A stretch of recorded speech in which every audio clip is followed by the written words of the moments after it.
Jack, have you ever seen with your own eyes the fountain of youth? I'm sorry, could you repeat the question, please? I'm happy to see that my favorite alcoholic transvestite is back.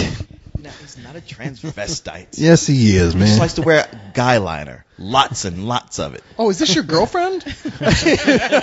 You know, my standards are low. It's usually drunk and in makeup, so I'll take it. Why not? You gotta admit, Jack Sparrow doesn't dress any more effeminate than, say, Captain Hook or Captain Morgan. It's a pirate thing. They like puffy shirts. That's kind of gay. Puffy Just shirts, saying. the wigs, the eyeliner. You're right, man. Yeah, Captain Morgan is a little more gay than Captain Sparrow because he's got a perm. Exactly. He's got a big old purple jacket. I always thought if the Village People ever had a missing member, that was always it. The lost one, the forgotten one. Right? Yeah.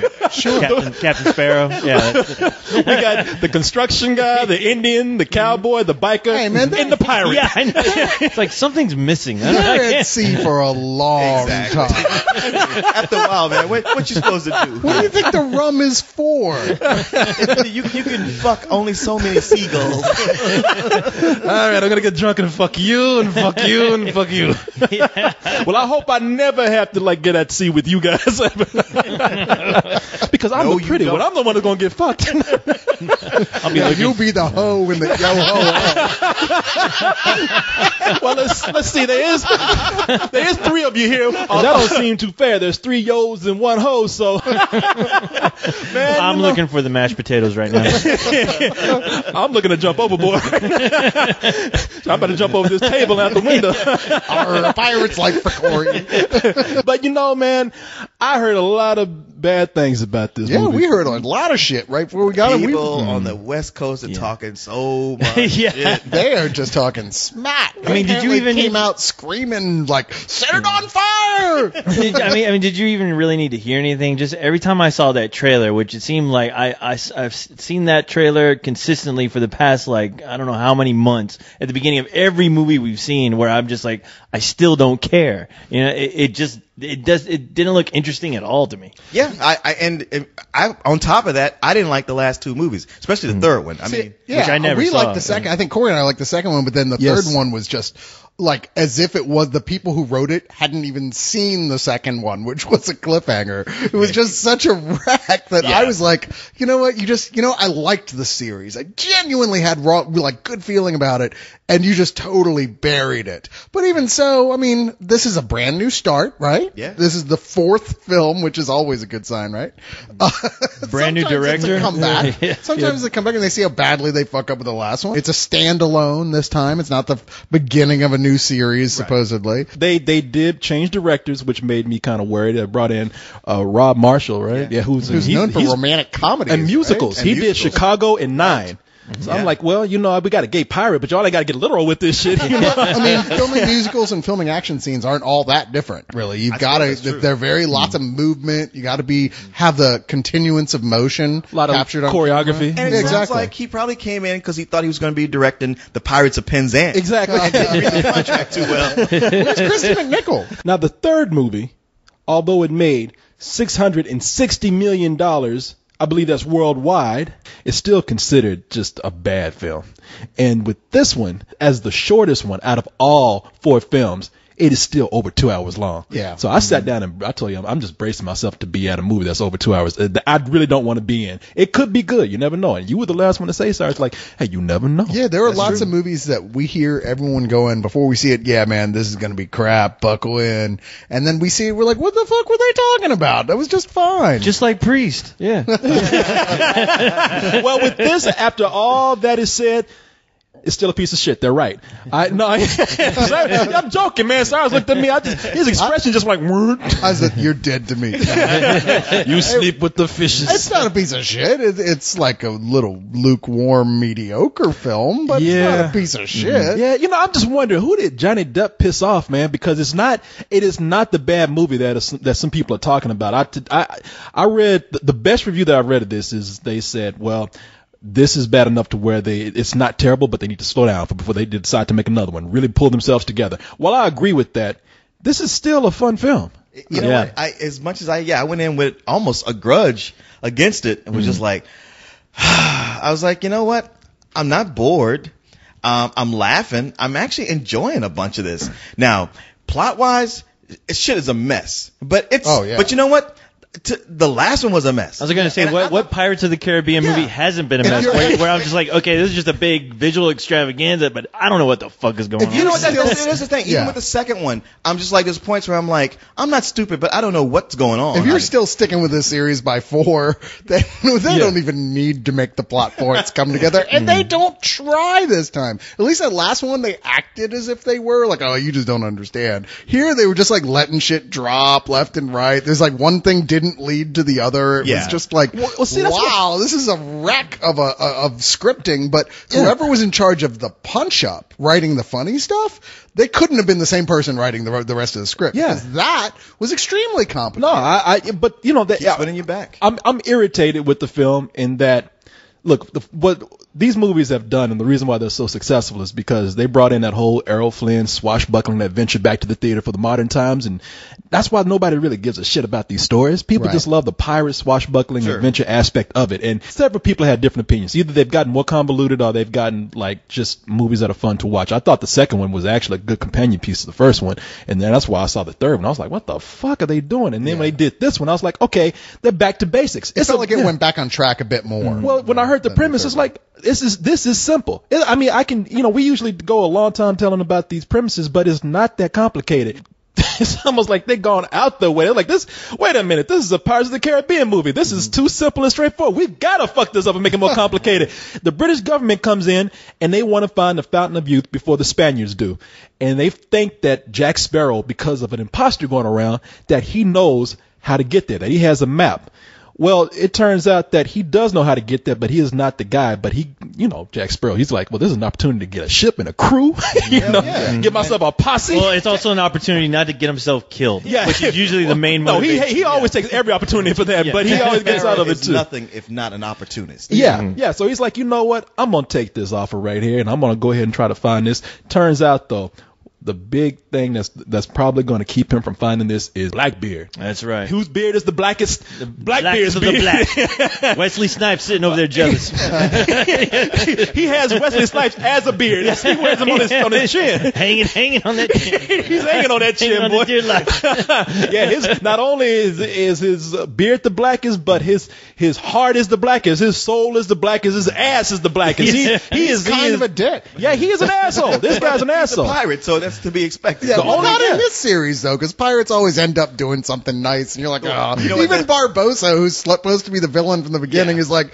oh, god damn it, all right, fine. Yeah, no, and that's the thing right here is like that guy is a total dick, man, and douche of the 7 seas, man, and the only good thing about him, I think that's actually the name of a douche. Yeah, douche of the 7 seas. Are you salty down there, kind of fishy? Summer's mist. He's always fresh.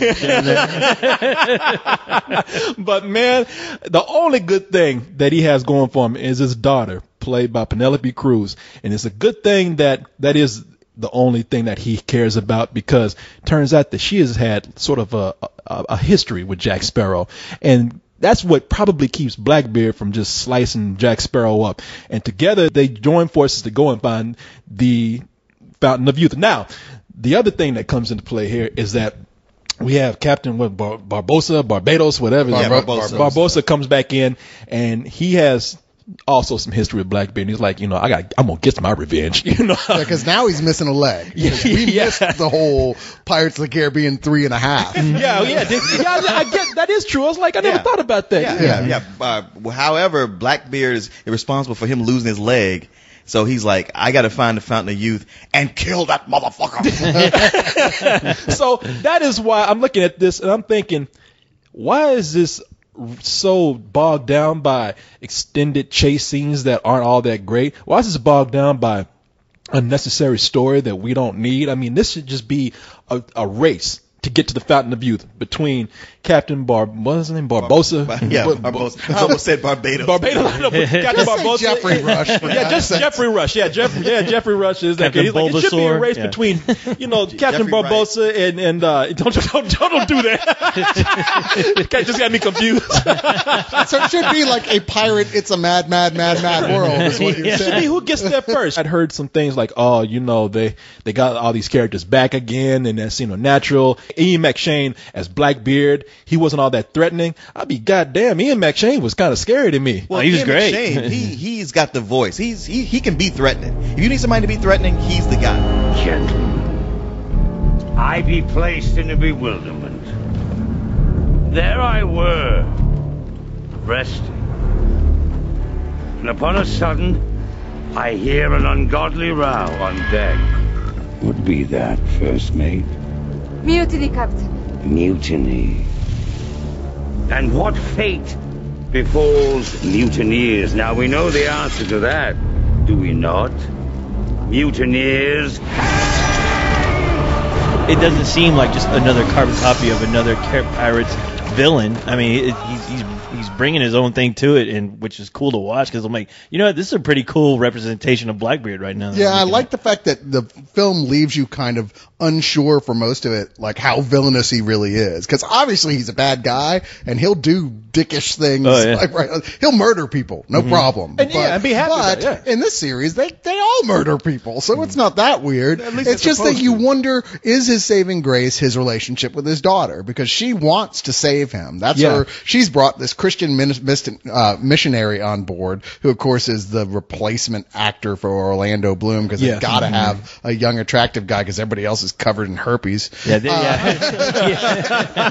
I mean, it looks like that, right? You saw any of these guys in our world. Sure as hell ain't barnacles. Don't give him any money, honey. Keep walking. Well, that's the other thing about the movie. Well, before we move on to that, I just want to say Ian Mcshane, I thought he was great. I don't like the way they brought in Geoffrey Rush. I mean, because it seemed like one of those things. It's a sequel.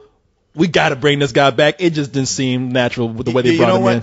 I felt so that way in the third one, at the point where they bring Geoffrey Rush into that third movie. It's like, wow, you just want to crowbar everybody in here. Yeah. That by the time it's gotten to this one, I'm like, okay, this is just what they do. To be honest, I like him so much on screen when he's with Johnny Depp. Yeah. I think I don't care. I'm like, this series works best when those two are on screen. That's true. No, it's a credit to this movie that when they brought in Geoffrey Rush, I was like rolling my eyes. I was like, not this guy again. And they did nothing with him for a while.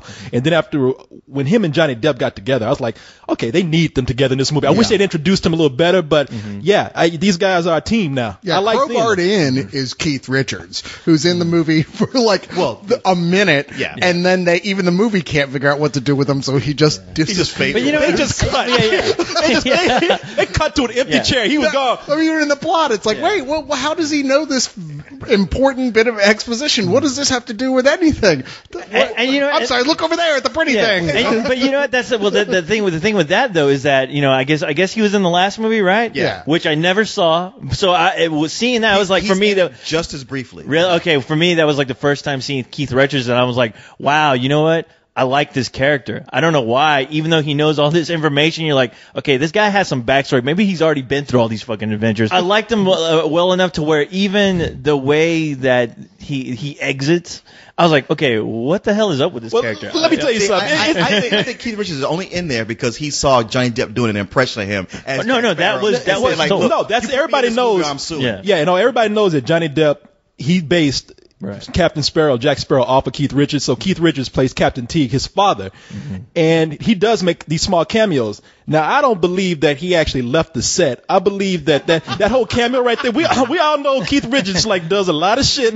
I think he was kind of strung up on heroin or something. And when they cut back to him, he just fell over that chair. Because it is a shot where Jack Sparrow was talking to Keith Richards and he looks over at somebody in the corner and he turns back around. That chair is empty. And I swear to God, Keith Richards on the floor. That would have been a cool way to wrap that up. Where he goes, oh my God, he disappeared, and he gets up and then looks and he's just passed out. He's got his little vomit down there. Yeah. He's shaking. Not knowing that, I was like, is Keith Richards playing Obi-Wan Kenobi now? Like the spirit of Obi-Wan? I'll tell you what, looking at Keith Richards, that fool looks like a tree. When has he not looked like a tree? He could have been in Lord of the Rings. Yeah. No, he could have been one of them talking trees in Lord of the Rings. I saw that fool in the background of Mortal Kombat. that fool, man, I look at him and Mick Jagger, the Rolling Stones are officially the ugliest band working today. Oh, I thought you were going to say they're actually Rolling Stones, because that's what they look like. I'm expecting to see little people climbing their face. I think we've disproven all the grooves that whole gathers no moss thing. I think we can safely say that's not true. Damn, it's a pair of lips and a rock up on stage. But I tell you, everybody seemed to just be just crawling in this movie. Not everybody, but everything. The story, the people, the characters, the direction. Even Rob, I disagree that Rob Marshall can direct action well. I think Gore Verbinski that's one of the things that he did much better than Rob Marshall. Sure, he's better. Yeah, I agree. No, with he that. was. I mean, I think he did a lot of things better. I think Rob Marshall did That's- fine with yeah. the But action.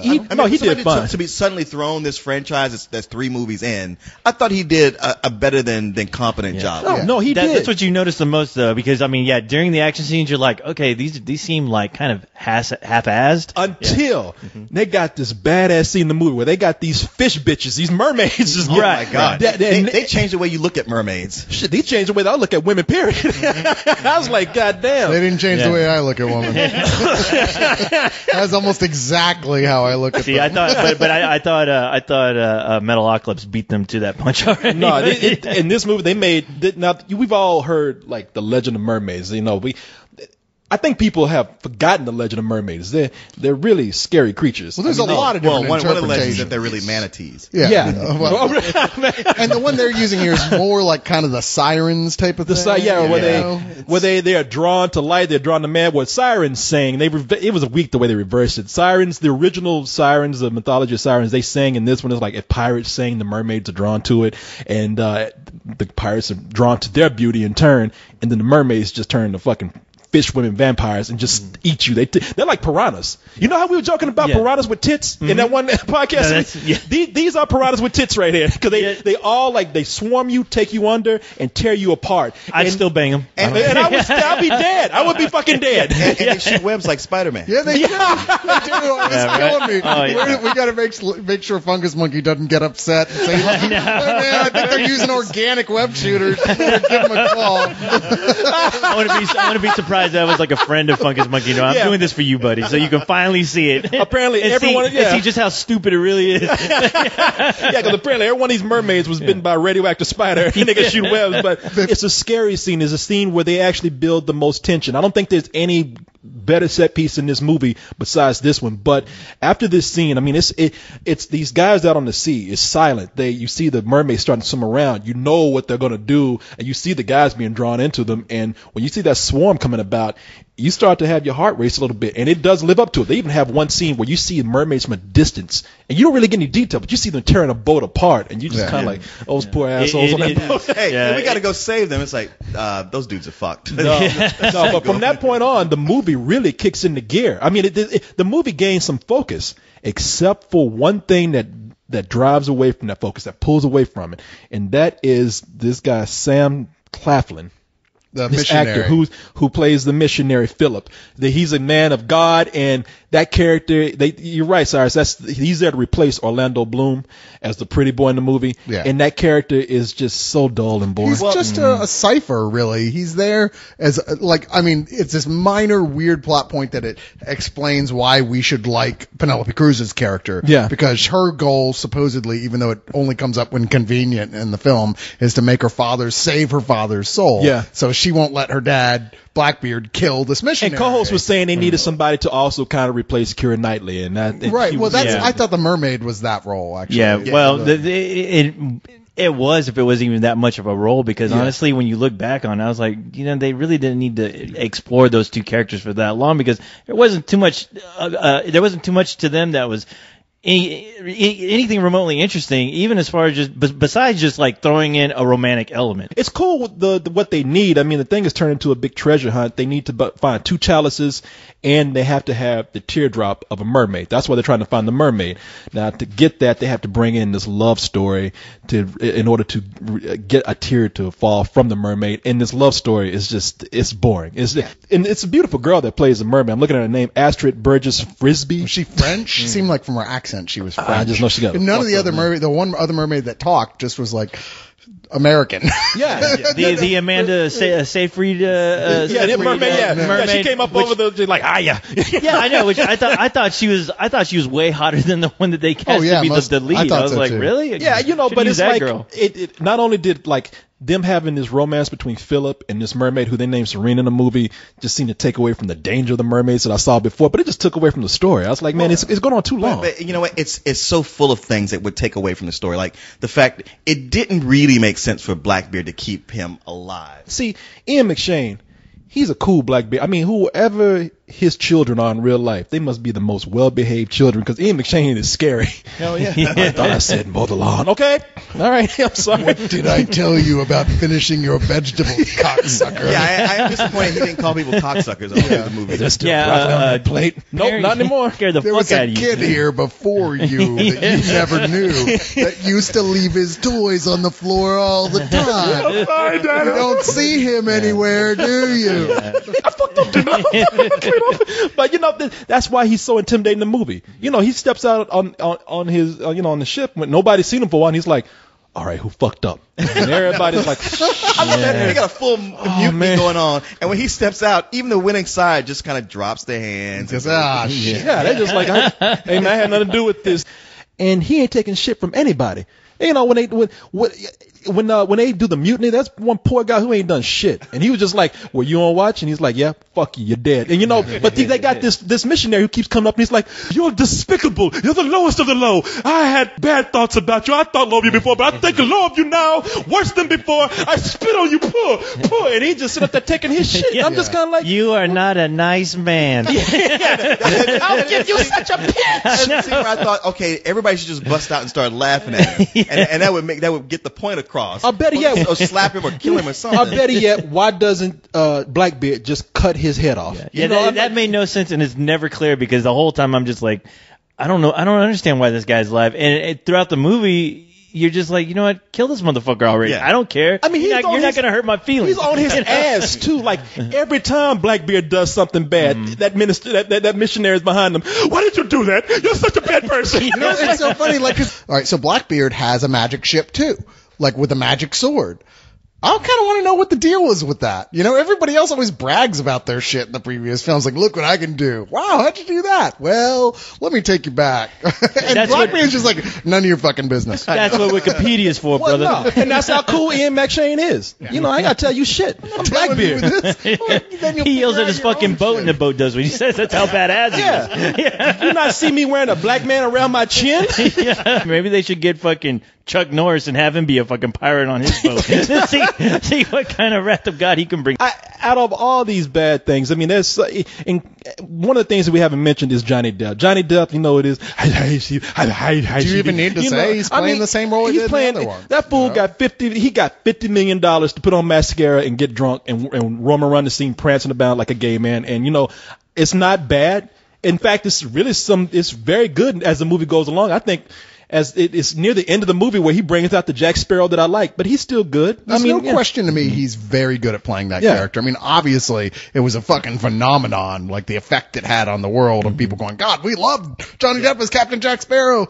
And you know what? Leon has bitched a lot more than any of us, I think, about saying, God damn it, stop putting Johnny Depp in everything. And I've turned to where I kind of agree with you, or at least not in Tim Burton films anyway. Yeah. But I wouldn't mind continuing to see him play this character. No, know what? That's the one thing. Entertaining character. Yeah, he sold it, and he is, and honestly, he is carrying these movies on his back because replacing him or just not having him in it, I would not care. I would not care because he is consistently the one character where when he is on screen, he's engaging. I'm actually laughing at his stupid jokes and his stupid quirks. If he wasn't there, I would not care. As long as I would he not has see someone these good movies. to play versus, and which is his Geoffrey Rush. That's essential. Geoffrey Rush is great, and I figure if they're gonna have a villain in the next one, I mean, hell, they're all basically transvestites anyway. Just get Eddie Izzard.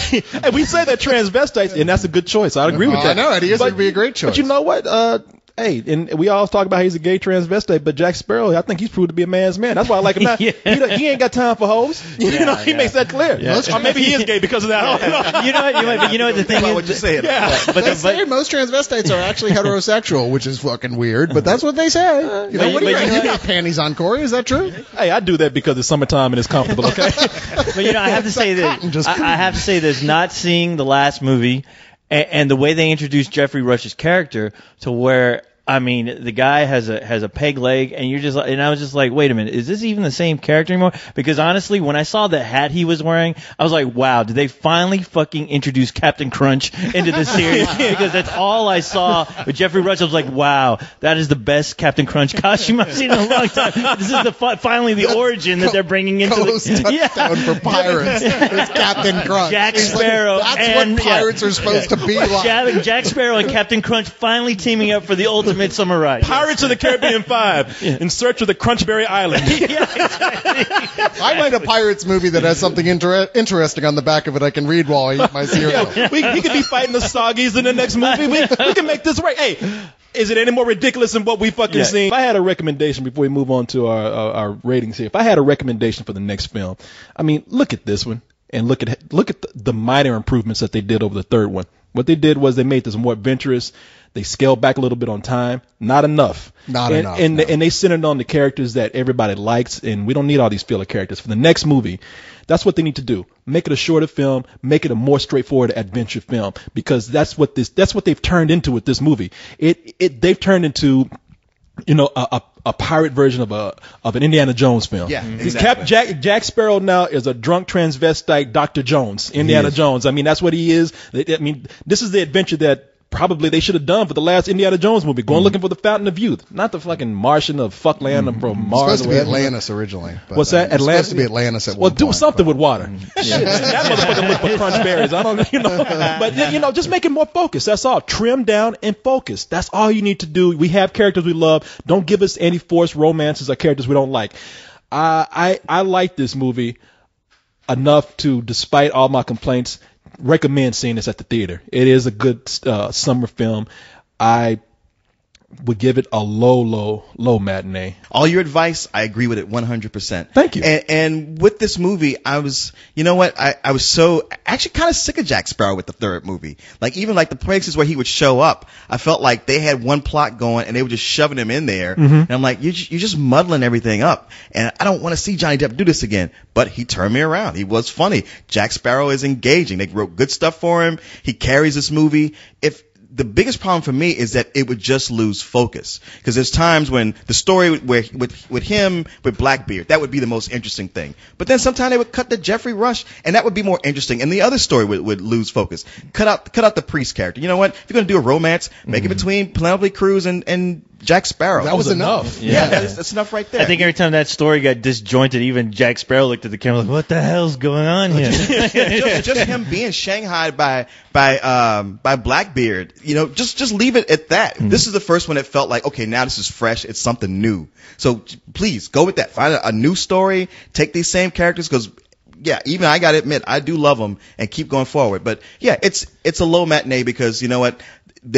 There's plenty of it that is shot for 3D. So, 3D wasn't bad. No, it wasn't bad. No, even if they were a little obvious about some of the moments where they were doing it, it was like, stop beating me over the head with the fact you're making a 3D movie. But you know what? We see so many movies where it's not made for 3D at all. Yeah. At least that shows like, hey guys, we actually did plan this, okay? Right. You know what? I think I agree with pretty much everything you guys said. I just like to emphasize what both of you are saying as far as future installments. Guys, like the pulling back from the huge, big world spanning events. Like this is not like, the Infinity Crusade in comic books. Like pull it back to a more basic story. and focus on what works, what people love. It's not the giant action scenes. It's the interplay between these interesting characters. The one thing I was missing here is, as Jack Sparrow would say himself in a previous film, yes, but where is the rum gone? He never got drunk in this film, and I kind of missed that. But he's always drunk, isn't he? No, not really. And this one, it seemed he was like much more sober in this film. I was going to say that. I mean, which I can't help but wonder. He's clearly the hero of it. Yeah, I can't help but wonder if that's more on purpose. It's Disney. Yeah, that's what I'm saying. I'm not surprised if they had said, you know what, maybe we should pull that back. It's a low matinee. It's totally worth seeing in the theater, but go in with low expectations. Yeah. Yeah, I definitely say, yeah, you guys are all right. It is a full-on matinee.